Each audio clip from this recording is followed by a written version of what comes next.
উপদেষ্টার সাথে আলোচনাতেও কাটেনি কোয়ার্টার অচলাবস্থা। ৩৭ শিক্ষার্থীর বহিষ্কারাদেশ প্রত্যাহার, খুলেছে হল, অনশন চালিয়ে যাচ্ছেন আন্দোলনরতরা।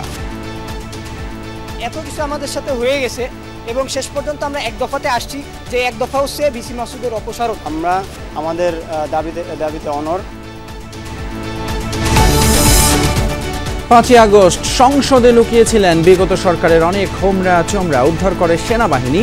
আদালতে দাবি পালকের হত্যায় সংশ্লিষ্টতার অভিযোগ অস্বীকার।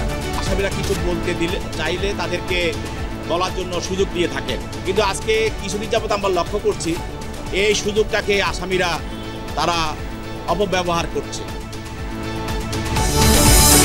যেসব সংস্কারে ঐক্যমত্য হয়েছে তা প্রকাশ করে জুলাই চার্টারে সব দলের স্বাক্ষর চায় বিএনপি।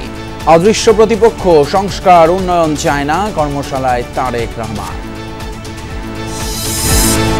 রোহিঙ্গা তহবিল কমে যাওয়া দুঃখজনক, কাতারে বললেন প্রধান উপদেষ্টা। আগামী মাসেই দেশে মহাকাশ সেবাদানকারী প্রতিষ্ঠান স্পেস এক্সের টেকনিক্যাল লঞ্চ।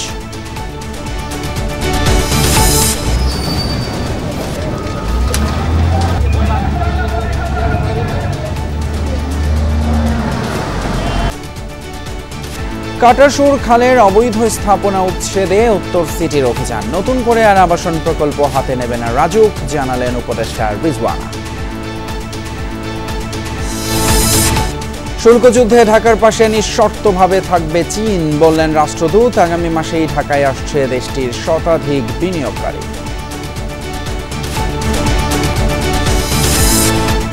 জিম্বাবুয়ের বিপক্ষে দ্বিতীয় টেস্টের জন্য ১৫ সদস্যের দল ঘোষণা। ৩ বছর পর স্কোয়াডে ফিরলেন বিজয়, নতুন মুখ স্পিনার তানভীর ইসলাম।